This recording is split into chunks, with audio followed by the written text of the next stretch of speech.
Do you ever feel like a paper bag wafting through the wind? Like a hot dog who's been kicked out of his hot dog bun nest by his good-for-nothing hot dog family? Well, I sure do ever since the bread accident. Was it not your sin trapped the unicorn? Beneath the skin, we are already one. Which is why I've decided to consult the most consistently flawless font of wisdom known to man, the elderly. Gramps, I need some sage life advice and I need it quick. Gramps was always talking about the good old days, and how things were better when he had to walk uphill both ways in holy socks during blizzardy thunderstorms. Ah, Epicurus, you old scoundrel, you had figured it out long ago. Poverty and hardship are the keys to happiness. Huh? Is that a chef-crafted, never-frozen, ready-to-eat meal? Dietitian-approved and a mere 2 minutes of prep time away from being deliciously consumed? What? Well, don't just stand there, hand it to me, I need it! Being a vaguely defined quasi-humanoid floating in an indeterminate void is a lot of work. You can imagine how important it is to our operation here to have access to superb nutrition with minimal effort. When you're managing an operation of this scale, there's lots of mouths to feed, and that means lots of different preferences. That's why we value having so many options to choose from, including keto, vegan, vegetarian, and more. Surely, such an incredible offer is expensive, I hear you say. But Factor is actually more affordable than takeout. The only downside to Factor is not having any dishes to do. Everybody in our Discord knows I love doing the dishes. I don't have a mouth, but you do. Dude, you're freaking me out. Who are you talking to? Get 50% off and free shipping on your first Factor box using my link. Click the link in the description or scan the QR code with your phone. By trying out Factor for yourself, you'll be supporting the channel directly, helping keep the torches lit and the barricades in good repair. Now, where was I? Oh yes. When it comes to appreciating the wisdom of the ancients, the ancestor-worshipping dwarves, who despise that newfangled tech every bit as much as they yearn for the golden years, are the cream of the crop. That's why they'll be joining our quest to replace progressive modernity with the tried and true. Nothing says visiting Gramps like hearing about how the neighborhood is going to shift, which makes restoring the neighborhood to its former glory the perfect starting place. By taking everybody's precious property and storing it deep underground where it will never trouble anyone ever again, we can help them live like their impoverished progenitors and lead happier lives. Our mission, should we choose to accept it, will be to revitalize our languishing neighborhood by replacing electric vehicle charging stations with playgrounds held together with rusty nails and peeling lead paint. I still remember stories about when swing sets had a 20% fatality rate. There could be no better symbol for honoring the past in the present than the dwarves' grudges mechanics, which would see us traveling the world and setting it back on the right path. Clearly, the Silver Road ain't what it used to be. I think it goes without saying that the #1 priority of our few remaining elders is going to be dealing with the recently moved in riffraff with their graffiti and their funny garments and strange cultural practices. Of course, these bloody spears are just foot soldiers in a much more pernicious criminal organization entrenched deep within the orc ethnicity. I'm telling you, we should really... How am I supposed to showcase the sagacity of superannuated seniors with that scandalous squabble sounding off outside my sill? If there's one solitary shred of sanity the skirmishes in Saigon secured for me, it's how to settle with shameless screeching squatters. Well, what do you know? Some new real estate in the neighborhood has come on the market. Undesirables can't move in if I own every house in the... Wait, what? Squatters in my mountains? The tailed terrors are treacherous tiny tormentors, and they trigger a truly troubling task that I must track back through time to tackle tactically. Truthfully, I tend to trap and transfer tiny trespassers when the chance trails towards tolerance, but then I think back to Grandpa thwacking tenacious tails, tearing tomcats, and tussling transient troublemakers to termination with a table leg. So, perhaps this time-tested tactic should temper my treatment of these team tunnel intruders. Now that we have secured ourselves a happy little neighborhood completely devoid of greenskins and basically any signs of life whatsoever, I can really feel the power of my grandparents' nostalgia imbuing me with sentimentally enhanced sensations of happiness. Next door is a vast wilderness occupied by the vile greenskins, simply living alongside nature and minding their own business. I was thinking we should really turn that into a drive-in cinema and a golf course, so really what happens next is completely justified. Some of these fools even have the audacity to patronize our neighborhood businesses, so while they're cruising around looking for trouble, we take the opportunity to pounce. One thing I don't think these vandals were expecting to deal with in this high fantasy setting was getting strafed by helicopters.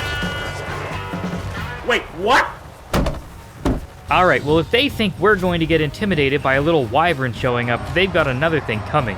I've studied self-defense under the wise tutelage of the rooftop Koreans, and I'm about to introduce some high-powered property rights enforcement to this low-income ecosystem. Greenskin hordes can be intimidating, but dwarves are hard to move, and while the emerald waves are crashing into our front lines, our flame cannons proceed to convert this civil unrest into a parking lot barbecue. Meanwhile, our reinforcing caravan of quilts and doilies traveling through the pass gets mistaken for an easy target by some greenskin purse snatchers who hold them up completely at the choke point. So naturally, we give them what they want and hand them our purses.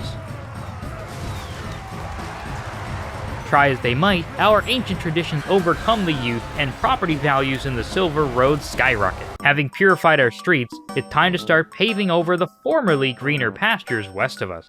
Back in my day, we didn't have any of these pretentious protected parks. We had pollution-pumping plants and piles of scrap as prodigious as the peaks of Parnassus. I really just feel like staying in one place isn't a good idea when the enemy has the capacity to roast your insides from a mile away. But Greenskin's tactics schools are underfunded and overcrowded, which means that the situation playing out before your very eyes is really the fault of the federal government. Think about it. Look, if you haven't had the opportunity to recreationally pen a bunch of hooligans into a gravel pit and incinerate them or drop explosives on them from a helicopter, I strongly recommend you give this a shot. It's quite fun to systematically clear the passages out with the Grudge Raker shotguns like an Umbrella Corporation sanitization squad. The first grudge in our address book requires us to possess the Blackwater province, currently inhabited by the Vampire Counts. See, you might think that the Vampire Counts are natural allies given how old they are, but they're the wrong kind of old. For starters, their armies are made up of skeletons and zombies. The last thing an octogenarian needs is a constant memento mori wandering around his front yard. I wanted to respect their longevity pedigree by first offering them a diplomatic solution,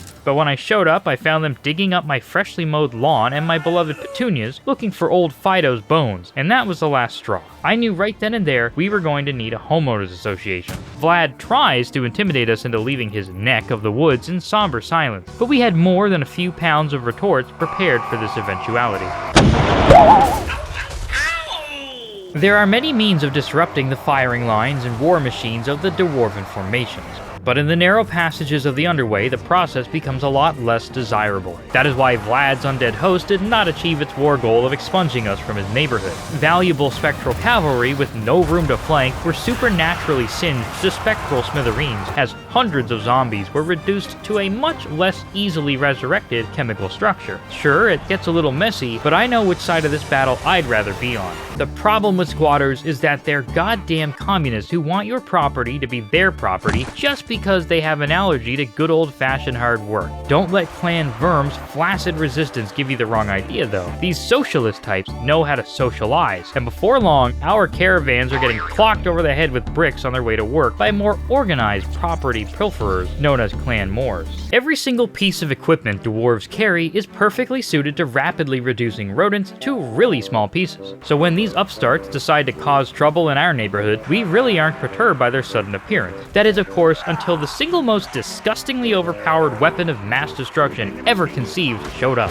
Nobody thinks that being on the receiving end of a poison wind mortar is fun, but what the actual fuck is this? The thing is killing 2 or 3 entire squads from full health per shot. Back in my day, the worst case scenario for a run-in with rats was coming out short on cheese, not to mention the surprise appearance of rattling guns on the field of battle. These rattling guns are an obvious example of modernity getting in the way of stagnation. But don't you have helicopters? That's irrelevant. Okay, I get it. You guys are good at ambush attacks. This is just getting ridiculous now. Regardless, I feel good about our army composition, so I feel that we have a good chance of quickly getting into formation and holding out against these rapscallions. Ah yes, we have no problem getting into that formation and not again. These things are fucking ridiculous. That's basically 2 entire armies now that were single-handedly annihilated, obliterated, vanquished by this one unit. Something must be done about this. Encouraged by our recent losses, that sniveling vagabond Skarsnik returns under new management, only to discover the hard way that our first victory over his gang was no fluke. Skarsnik has the audacity to hold the high ground waiting for our assault. assault. He must have watched a YouTube video on tactics while he was unemployed. Regardless, his wit and will are nearly instantly eroded after our gyrocopters start pelting his forces with trollhammer torpedoes, and they abandon the high ground in a desperate bid to stop the hurting. Not their cavalry though, those are dead. Our right flank is intentionally stuffed with miscellaneous expendables who don't conform to our army composition nor to my playstyle, and the greenskins eagerly collapse upon the diversionary outcropping while our main line disassembles the few who dare a frontal assault. By the time our right flank falls, more than 80% of the enemy forces are reverted to their fungal form, while our main line is entirely unscathed and ready to roll. With our first two major grudges settled, the silver screen flickers to celebratory life with the most recent decent film, Casablanca. There's nothing quite like a depressed Humphrey Bogart to get society finally back on track. Tires roll over what was once wasted space, and all seems right with the world, until, wait a minute, more squatters? Really? So the communist rats are finally done with all the subtle hints about redistributing wealth, and have decided to just come take it. Alright, fine. I guess we're upgrading this drive-in to a drive-by. One thing that I had learned from my elderly neighbors was that when things aren't going your way, you should never accept defeat gracefully, and instead cause as much damage as possible on the way out. The Skaven have us outnumbered 50-1, but we're going to kill as many of these fleabags as possible regardless. Just like that time my neighbor booby-trapped his own lawn to keep those pesky kids off, after the police told him he couldn't legally build a barbed wire fence around his property. He may be gone, but his spirit lives on in the form of all these Skaven casualties. By Grungni's beard, damn them. If we'd had a fair fight, there's no doubt we'd have come out on top. But no, those blasted fiends struck when our backs were turned. No honor amongst thieves, I swear. Well, looks like fate's done us a favor and decided our next move. Tretch's treachery makes it clear. It's time to march into the Darklands, and while we're at it, we might as well settle a few ancient grudges with the Chaos Dwarves and their greenskin lackeys. Let's show them how we handled business in the good old days. But first, we have to send an army of crusaders to take care of those varmints of Clan Rictus. Our crusaders venturing into the Darklands are harshly reminded why the Skaven plague demands total eradication. Clan Rictus strikes from the shadows, launching a ferocious ambush against our campaign's vanguard. The battle begins with a glimmer of hope as our gyrocopters descend upon the enemy's artillery, foolishly deployed far too close, and shred them to pieces.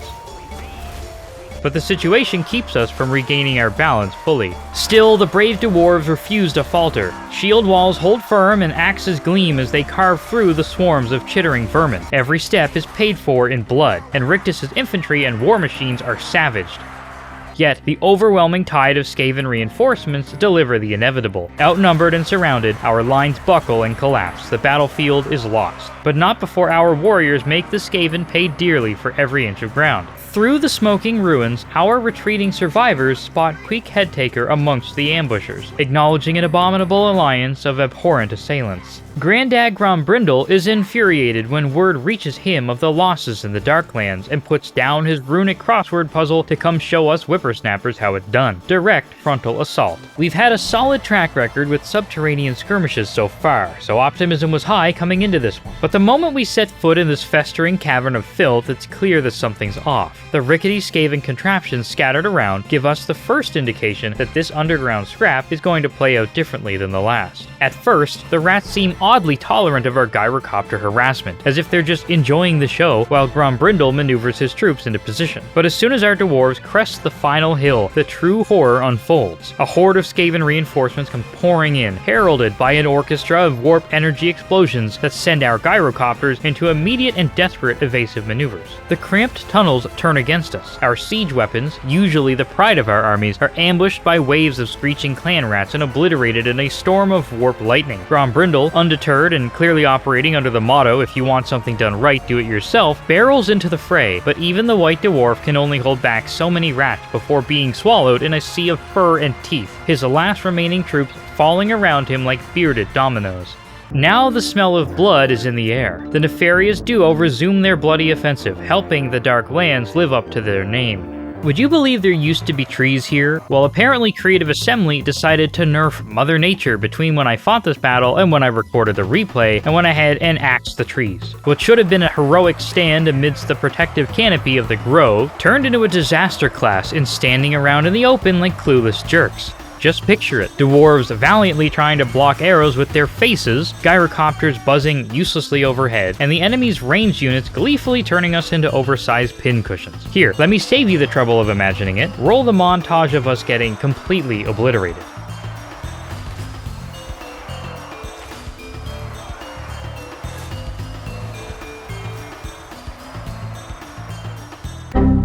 It's Ambush City out here, and the population is me and all my unfortunate pals who find themselves, once again, getting obliterated. My frustration with constantly getting ambushed surges through the veins of my underlings, who go down scratching and clawing every last drop of blood from their attackers that they can. Malachi is encouraged by Grombrindle joining our crusade, and comes to lend a hand himself, and quickly finds himself in the same predicament as his predecessor. Malachi did not walk into the Darklands naively, and his army is more than ready for an ambush situation. Learning from our previous battle in the same area, as soon as the conflict begins, squads of gyrocopters rush the Skaven war machines and devastate them, while confident rows of longbeards easily dispatch the clan rats emerging from the woods. Tretch and his craven entourage ensure that our forces do not get away from this first engagement unblemished, however, and while we deal with their stubborn defiance, Queek arrives on the other side of the map at the head of a large host of storm vermin. The relishing of roasting retreating rats is ruthlessly ripped away by the rapid arrival of reinforcing rodents. Tretch has remarkably managed to remain resilient through it all, and soon our reinforced ranks are rapidly rendered outmatched. Malachi sacrifices himself so that a handful of squads can escape, with the spirit of Grungni providing covering fire with its maiden voyage. If you were hypothetically a tree, let's say, and you enjoyed being a tree and doing tree things, hypothetically, probably what you don't want to do is invade a nation known for its unrestrained enthusiasm for industrial exploitation. Probably more so if that group has access to enormous zeppelins equipped with cannons powerful enough to cut even the mightiest oak in half. This kind of thing could definitely domino to your capital being renamed Lumberyard 1. Yet despite this, we received some concerning news from the west at the worst possible time. Red alert, someone's attacking our westernmost defenses? Yeah, unfortunately the logic behind the age-old saying, if you're a log, don't strap yourself onto a conveyor belt at a sawmill, never got through Durthu's thick bark. And now we've got a bunch of pot-smoking hippies camped outside our fortress like it's the Woodstock beta test. In what can only be described as one of the greatest atrocities in history, Durthu's demons overran our settlement and slaughtered all that they found, their wretched abominations stampeding over our stalwart defenders, who did all that they could to inflict as much damage as possible. This warrants a serious grudging. Clearly, we are getting thrashed on both sides. Is there any hope at all for Darby's survival, or has Durthu come to deliver the final straw? With the mighty power of auto-resolve in our employ, it takes no time at all to introduce the Watelgi to Agent Orange, house by house. And we even liberate some new trading partners to strengthen our economic situation. Honestly, I just like having less settlements to manage. Before long, Durthu faces the fate that all such hippies eventually must encounter, and he is wandering as a homeless vagrant in Solent. Sadly for him, it is not beneath us to use the Air Force to ruthlessly hunt down and pulverize every last unemployed parasite. If my ancestors, who were child slaves, could work in the lead mines, so can you. Wood elves could be a big threat to our gyrocopters, so we incinerate all the ones with bows, and the battle is already over, since they have nothing left to do but wait to get wasted. We are so eager to wipe out these smelly hobos that we let our reinforcements charge straight into them and take some hefty casualties just to make sure every last stain is scrubbed out. As Durthu gets whittled down to a walking stick, another grudge is settled. With the Wood Elves' homes now fueling our furnaces, the Dwarven armories are working overtime, and soon the Skaven of the Darklands are exterminated. The Greenskins and the Chaos Dwarves are next, and we launch a devastating surprise attack that captures the entire Darklands in just 3 turns of savage, rapid onslaught. This settles another grudge fully and allows us to begin securing the Silver Pinnacle, another grudge-settling event. Every old person needs some property in a frigid wasteland so that they have somewhere to vacation away from during the winter, and our ancestors knew this when they drafted not 1 but 2 grudges that require parkas. The perfect excuse to take a boreal trip arrives just as we finish putting a fresh new coat of paint on Uzkalak. Word arrives that Festus has unleashed a filthy crusade on the Empire, and this seems like a great excuse for us to move huge military columns north through the human lands. On the way to destroy the Plague Doctor, we notice that Altdorf has been reduced to a pile of rubble, so we casually recapture it and hand it back to Karl Franz and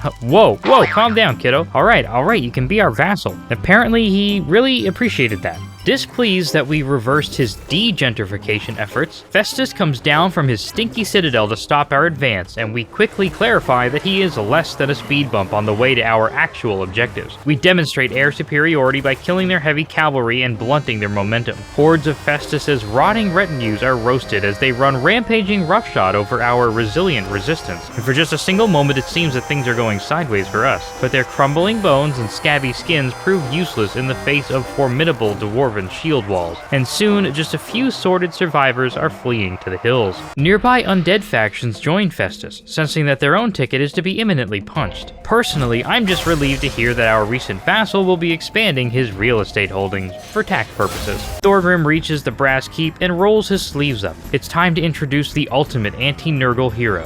Festus demonstrates that he is vaccinated after all, against learning from his mistakes. Heavy cavalry, upon which Festus relies, are helplessly massacred by gyrocopters as the rest of the army lumber haphazardly towards doom. The ironically named Taliesin Balefire is removed from play in a single flame cannon salvo, and his mounted entourage follows soon behind him. A wyvern, sent to dispatch our aerial vanguard, throws a tantrum instead, while our zeppelin maintains an unconstrained overwatch at our front lines. The damage output of the flame cannons ironically gives me chills, sending even the forces of the apocalypse fleeing for their lives after failing to penetrate our defenses. A single unit of Longbeards holds out against a simultaneous attack from giants, trolls, chariots, cavalry, and heroes without so much as a step backwards. Their heroism is quickly rewarded by air support. Garagrim Ironfist lives up to his Slayer reputation when he single-handedly kills a rot giant, sending the remaining forces of Chaos fleeing for their lives with nothing to show for their efforts. Karl's enthusiasm for subjugation gets us thinking, so we give a random other capital province in the Empire to Elspeth, and voila, now she's head over heels for us as well. Thanks to our new Umgi vassals, the entirety of the Empire is now under our dominion. With this rapidly growing homeowners association, we will be able to institute a global ban on children playing outside, and lawns being maintained by anything other than a small pair of scissors. The forces occupying the Darklands begin moving north in preparation for the Norskin campaign, and the last vestiges of the Chaos Dwarves make their final bid to remain in the game. They burst forth from Tsar Negron and bitterly refuse to surrender it. This battle very much does not go our way, as Dreadquake army abilities shower our lines with obliteration, while terrifying beasts munch on the survivors with abandon. Assailed on both sides, defeat appears inevitable. However, Drazhoth accidentally euthanizes his own army when he drops a Dreadquake battery on them, giving our 20 or so survivors much-needed hope. Against all the odds, our general becomes the last man standing. With their vanguard dealt with, it's time to make an example of those despicable rebels, and nothing could do so better than a suicidal assault under overwhelming air power. Chaos Dwarf Fireglaves are a powerful disincentive for being in the air, but gyrocopters can always be rebuilt. Don't worry about the pilots. While our birds rally at the enemy's central courtyard, Dreadquake mortars mildly irritate the infantry outside the walls, but our reinforcing columns make it clear that it's going to take more than a sunburn to stop us. The second aerial wave pours fire over the defenders and proves their natural fire resistance wholly insufficient. Anti-air efforts continue fruitlessly as bombers have a field day atop the heads of the garrison. Wait, what happened to my zeppelins? No matter, the spirit of Grungni arrives and seals the fates of the defenders. This distraction did nothing to slow our advance, and soon we reached Karak Vlag. This settlement will make a great offering in exchange for the Hell Pit. Katarin is much less easily impressed than Karl, and won't surrender it without some serious bling on the table. When dealing with evictions, I tend towards the burn it all down approach. Azazel hurriedly attempts to deactivate our flame cannon, while Harold enjoys a nice hot bath on the parapet. Nothing they do stems the flow of fire and Dwarven warriors into their corrupted citadel. To make matters worse for evil, an entire second army arrives, just as ready to solo the settlement as the one currently doing so. The offensive is briefly slowed until the Air Force returns and kills everybody. The HOA justified this eviction based on the previous owner's taste in decor, but actually we just wanted to steal the house. When we arrived at Kislev to trade the settlements, it turned out that Katerin liked the arrangements so much that she handed over access to more than one Hell Pit, if you know what I mean. With Kislev becoming a vassal and Hell Pit in our control, conquering Norska has just become a much more palatable task. It turns out that being old and grumpy does wonders for diplomacy, and we begin discovering all kinds of previously undetected opportunities. For example, the Bretonnians were very unhappy that we genocided their treehouse builders, so we gave them the Waterfall Palace and Kingsglade, and now Carcassonne and Corone are voluntarily giving up their sovereignty to us. They both swear fealty and become the staging ground for our later westward ambitions. With this level of influence, we will have no problem implementing a ban on construction in the neighborhood except between the hours of 1:30 p.m. to 1:45 p.m. As dwarves, we have the innate ability to confederate other dwarf factions by being better than them at settling grudges. But giving them a settlement skips that entire process and has them bending over backwards to sign the paperwork on a new arrangement. Skarbrand is very jealous of our social prowess and declares war. I guess he's about to discover why you never mess with the princess of the Bingo Hall Ball. By the way, the event that is tied to the Silver Pinnacle grudge malfunctioned, and all of the creeps that were supposed to attack us are just standing around outside. Apparently, the Alzheimer's damage over time effect doesn't have a cap, and these vampire types have been around for a long time. We do not want to lose this settlement, so we fight for a tooth and nail, inflicting every conceivable casualty upon the invaders that we can. We repel them from every flank until finally the center has to give way, and we retreat to the central courtyard. The quarrelers make use of every bolt and then get into the fight hand-to-hand style. In the end, the combined forces of Skarbrand and Cetra are more than enough to take this settlement from our cold, dead hands. But at least with Hell Pit in our control, we should complete the Skaven grudge any day now. This seems like a great time to turn Skaven Blight into another massively profitable citadel using the Deeps mechanic. Although I think we have to have a more uplifting name. Instead of Skaven Blight, this place shall become Dawi Bright. First, we just have to clear out the mines and get rid of this junk. I know for a fact that reading instructions is for chumps, so... Alright, well that probably set me back a turn or two. Poor old Malachi got mixed up in that little engineering fiasco. At least he'll be back up and running in a few turns. Wait, what happened to his airship development? That's not supposed to happen when he dies.